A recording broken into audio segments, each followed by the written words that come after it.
Բարև ձեզ հարգելի հեռուստատոներ, այսօր հեռանկարի հյուրն է Քրիստոնյայի ժողովրդավարական կուսակցության նախագահ Լևոն Շիրինյանը։ Բարև ձեզ, պարոն Շիրինյան, շնորհակալ ենք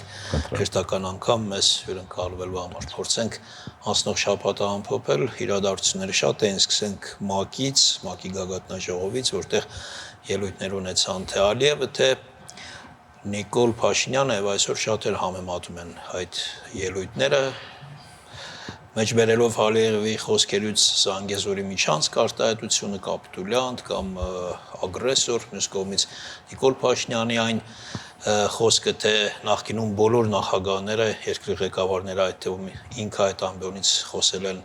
Հայաստան-Ադրբեջան կոնֆլիկտի մասին, իսկ ինքը խոսում է խաղաղության մասին։ Կարծես մեծ անհամատեղելիություն, անհամապատասխանություն կա երկու առաջնորդների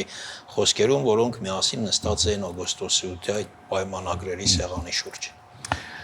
Ժամանակները փոխվում են, հարցադրումներն ավելի հստականում են եւ յուրաքանչյուրի ինձ թվում է տեսակետը նպատակներն ավելի պարզ են դառնում, որտեղ թաքցնելը դժվար է լինում։ Մեկ ոնց է, օրինակ մեր տեսակետը շատ հստակ էր, շատ տրամաբանված եւ ցանկությունները նաեւ, որը համաշխարհային հանրության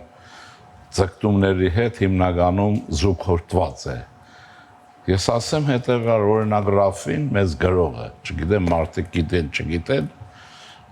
շատ էր կարևորում համաշխարհային հանրության հետ հայկական հարցի զարգացման տրամաբանությունը։ Եվ ես կարող եմ ասել, որ վարչապետի այդ դիրքորոշումը հայ քաղաքագիտական պատմության հետ զուգընթաց է։ Այս կանով երկրորդը։ Դե այնտեղ երկրորդ մասը կա, Ալիևի մասն է, որը անընդհատ փորձում է ինչ-որ բան պոկել։ Իհարկե Թրամփի հետ չի կարող խոսել այնպես, ինչպես կխոսի Մակրոնի հետ, Վաշինգտոնում չի կարող խոսել այնպես, ինչպես կխոսի Բերլինում, եւ դա պարզ է։ Բայց նպատակադրումը շատ պարզ է, որ ձեզ մոտել եմ ասել։ Ըստ էության երկու տարբերակ կա։ Ադրբեջանը ընդհանրապես խաղաղություն պետք չի։ Ես նույնիսկ մտածում եմ, այդ ճանապարհն էլ պետք չի, որին ինքը Զանգեզուրի միջանցք է անվանում, որովհետև իրանական մասով ազատ երթևեք ունի, իսկ Թուրքիան այդ ուրեմն արևմտյան Հայաստան կամ արևելյան ուրեմն Թուրքիայով ազատ մուտք ունի,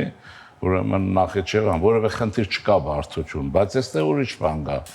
Հայաստանին պահել մշտական պրեսինգի տակ եւ հայ ժողովրդին չթողել միավորվելու, շատ կարեւոր է չթողել միավորվելու, մանավանդ ինքը ռուսական Կրեմլի խոհանոցը լավ գիտի, որպես դե Ալիևի Պուտինի հետ Հայաստանի դեմ ագրեսիա կատարած մարդ եւ չեկիստ, որ անգիր գիտի ռուսական վերնախավի գործնեության մեթոդաբանությունը։ Ինչու՞մն է հարցը։ Հիմա ինքը կանգնել է մի խնդրի առաջ, երբ որ չուզենալով գնում է հարգադիր խաղաղության եւ Թրամփի համար խոստովանում է բաներ, որ այդ ուղին է եւ համաձայնվում է, բայց իրականության մեջ դա իր կողմից ուրեմն այն չի, ինչ որ կա եւ փորձում է հայկական կողմից փոկել այն, ինչ որ հնարավոր եւ առասարակ հաղթողները պարտված կողմից տանում են։ Ես հասկանում եմ նաեւ Ադրբեջանի նախագահի անընդհատ կրկնվող խոսքերը։ Ես ուրիշ բան եմ ուզում հարցնել, թե ինչու այդ դեպքում արդեն 2 ամիս է անընդհատ ներկայացում է խաղաղությունը որպես վերջնականապես հաստատված, կայացված փաստ։ Գուցե պետք է ասել, որ մենք այդ ճանապարհին ենք կամ ավելի հեռու ենք պատերազմից կամ նախինում ավելի մոտ ենք խաղաղության։ Անընդհատ որպես ներկայացնում է որպես հաստատված փաստ, եւ հասարակության մի մասին գուցե դա նյարդայնացնում։ Հա, դե հասարակությունը պետք է շատ չնյարդայնանա, մեր մասին է խոսքը, որովհետեւ ինքը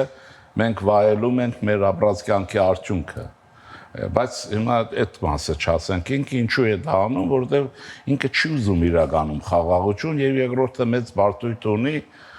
Ադրբեջանի ներսում եւ թուրքական այն դաշնակիցների մոտ, որոնք կան, որն է ինքը ձեռը թափահարում էր, հիշում եք, ոչ մի խաղաղություն, կապիտուլյացիա Հայաստանը եւ այլն եւ Ադրբեջանը պիտի դառնա Անդրկովկասի թելադրողուժ, որոնցից ոչ մեկը չի կատարվել։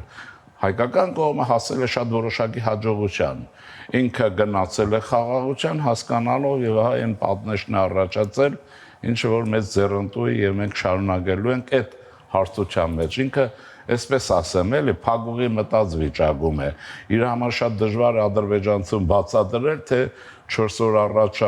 ձեռու ոտեր թափարում Հայաստանը պիտի կապիտուլյացիայի ենթարկվի։ Հայաստանը չի ենթարկել կապիտուլյացիայի համաձայնությունը։ Այս պարտույտի մեջ է, դրա համար ասես որ երկրորդ մաս կա։ Ինձ որ բայց Հայաստանի ասեմ ձեզ քաղաքական ուղեկցի հաստատակամությունը, որ փաստորեն զուգորդվում է Ֆրանսիայի, Ամերիկայի Միացյալ Նահանգների քաղաքականության հետ, իրեն դրսեց մեծ տվեց դրական վիճակի մեջ, իրեն եթե ասենք բացասական բանի մեջ, եւ այստեղ է բանը, պրոբլեմ։ Ինչու եմ ես ասում, որ որովհետեւ կարծես թե նաեւ մեր պաշտոնյաների խոսույթում որոշակի ակասություն կա։ Տեսեք, երեք Արարատ Միրզոյանը հարցազրույց տվեց, չէ՞, լեական հեռուստաալիքին, մի կողմից նշեց, որ Ադրբեջանը նախապայմաններ է առաջարկում այսօր ազգային ժողովում, այդ հարցը կար Խանդանյանը մեկնաբանում էր, որ դա սահմանադրությանն է վերաբերում։ Մյուս կողմից Միրզոյանը ասում է, որ բայց խաղաղությունը հաստատված փաստ է։ Փաստ է։ Խաղաղությունը կա, տեսնում եք այդ հակասությունը։ Հակասություն չեմ տեսնում։ Ադրբեջանի պայմաններ, նախապայմաններ։ Ադրբեջանը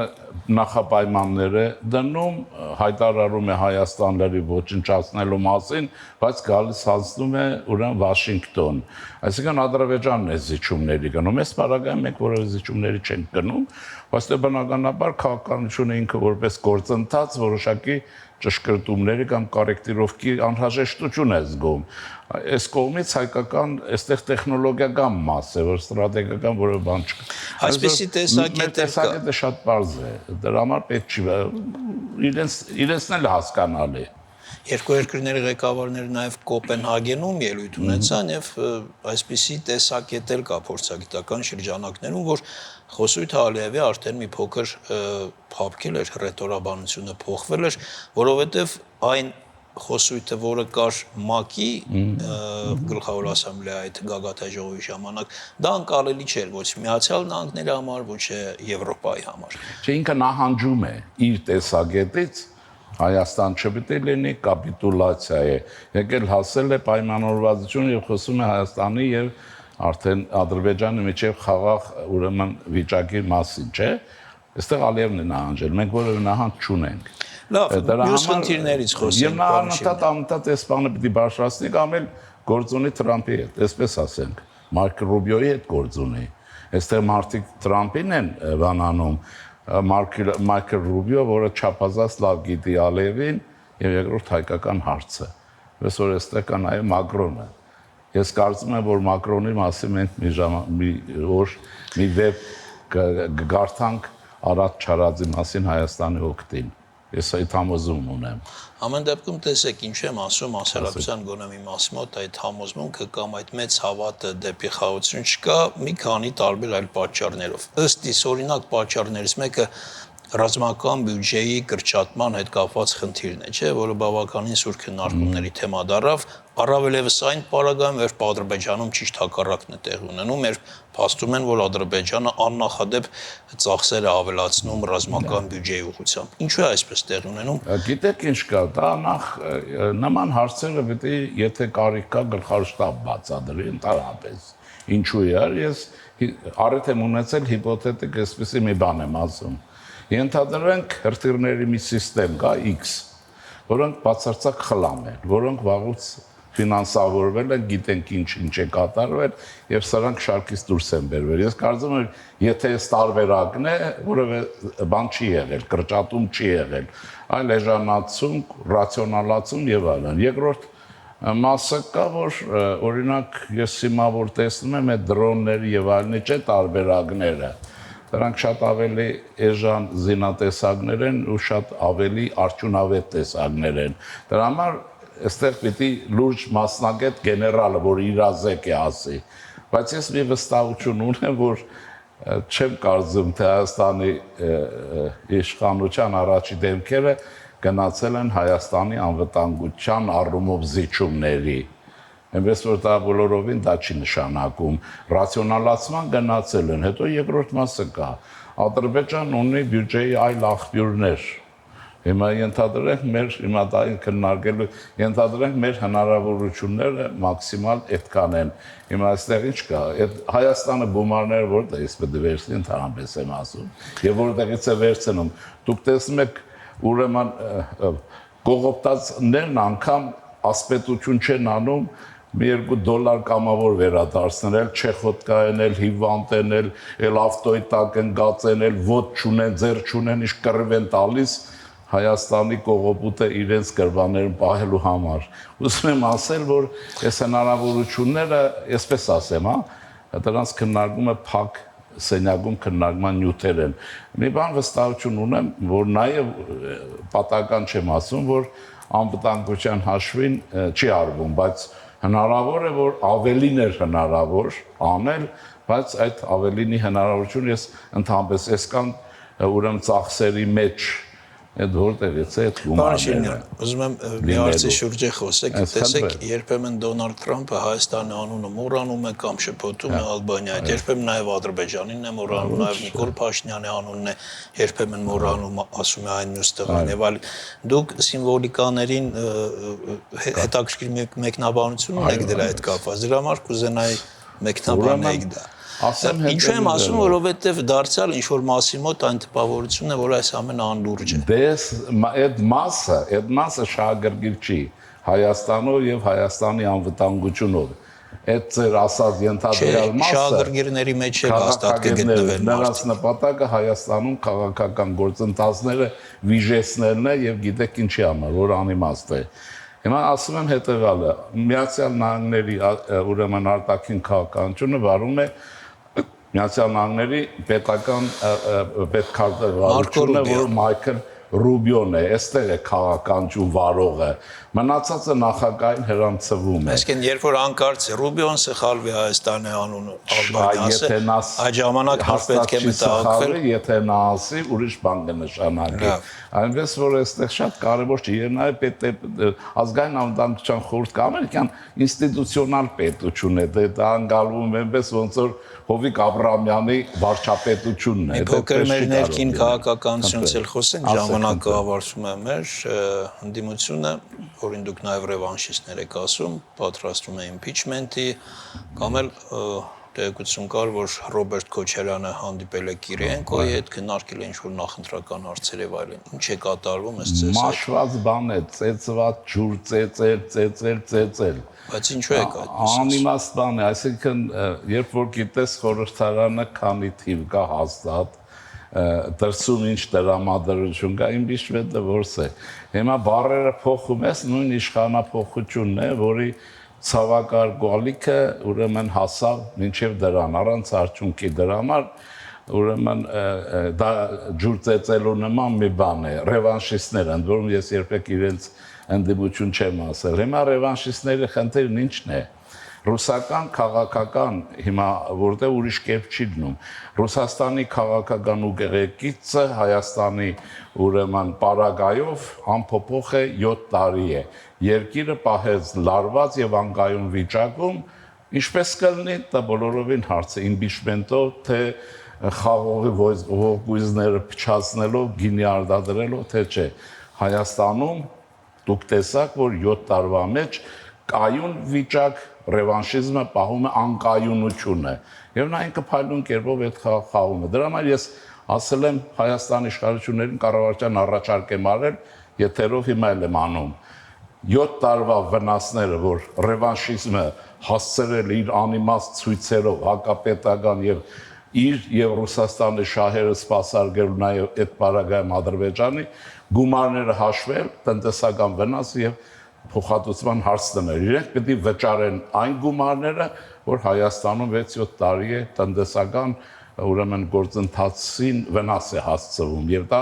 խիստ անհրաժեշտ է։ Փաշինյան, տեսեք, ասում եք ջուր ծեծոց է, ինչու եք այդպես ասում, եթե վերջին հարցումներից մեկով նշվում է, որ Հայաստանի բնակչության 2/3-ը կամ գուցե մի փոքր ավելին քաղաքական կողմնորոշում չունի, որևէ քաղաքական ուժի եւ ղեկավարի չի վստահում։ Մենք հսկայական չկողմնորոշված մասսա ունենք։ Նախ աղբյուրը պիտի նշենք, եթե ուրեմն բանն ամերիկյան միջազգային ամերիկյան հանրապետական ինստիտուտի հարցումն է։ Տեսեք, որ Ամերիկան միանշանակ չի մի բան ասեմ, Միացյալ Նահանգներում հրատարակվում է the national interest միջազգային ամսագիրը, որ ռուսական է։ Հայտնի է, որ ռուսական է, ուրեմն բայց ամերիկյան էլի, եթե ընդեղ է լինում, այդ չի նշանակում է դե, բայց մնացածը այդ թվերը, բաները ես վստահություն չունեմ, որովհետև Հայաստանում սոցիոլոգիական ծառայություն չկա եւ մենք գիտենք մեր եղբոր Արածի ավերի արդյունքը, Ադիբեկ Ահարոնյանի թվեր խփել եւ Սերժի Խոստովանություն իշքան ուզի այնքան կխփի։ Այս պայմաններում ինչ սոցիոլոգիա, բայց ընդհանուր ձեր ասածի մեջ մի տրամաբանություն կա։ Անդրությունների մի քանի ամիս առաջ ժողով այդ չկողմնորոշված մասը նոր է սկսում կողմնորոշվել։ Դա միշտ կա այդ որոշակի մի հատված, որը չկողմնորոշված է։ Մեր բարակայում իշքան ես նկատել եմ մի ամսից կսկսի կողմնորոշվել է հստակ դիրքորոշում ունեն, ես որ դրա մեջ որևէ բան չկա։ Եվ այդ վերլուծաբանները պիտի ասել լուրջ գործով զբաղվեք, անընդհատ գիտեք ինչն է, դուք նայել եք քրջվորում են եւ աղբանոցից անում են անընդհատ բացասական երևույթներ։ Մենք պետություն ենք ստեղծում, գտեք այն դրականը ոսկին, որը այդ աղբանոցի մեջ կա, որը պետք է մեզ ոչ թե հակառակ։ Շնորհակալություն, պարոն Շինյան, 1 րոպե ունենք, աղմկահարույց դատավարություններից մեկը ավարտվեց, Հանրապետությունում Միքայել Էպիսկոպոս Հաջապայանը դատապարտվել է 2 տարվա ազատազրկման, արդյոք սա շատ խիստ պատիժ չէ կամ։ Շատ քիչ պատիժ է։ Ուրեմն մենք պետք է սովորենք մի բան։ Ուրեմն սրբազանը Հայաստանի Հանրապետության պետականությունն է։ Յուրաքանչյուրը սպարտավոր են քարգելու այդ պետականության անվտանգությունը, ովքեր ձեր են բարձրացնում պետականության վրա, սրբազան թե ինչ, ոչ մի նշանակություն չունի, պետք է պատժվեն ինձ որոնան խստագույնս, մեղմ են պատժել, եւ ինքը թող շնորհակալություն լինի դատարանին։ Շնորհակալություն, պարոն Շիրիմյան, այսքան հարգելի հեռուստատողներ, մեր հյուրն էր քրիստոնյա ժողովրդավարական կուսակցության նախագահ Լևոն Շիրիմյանը։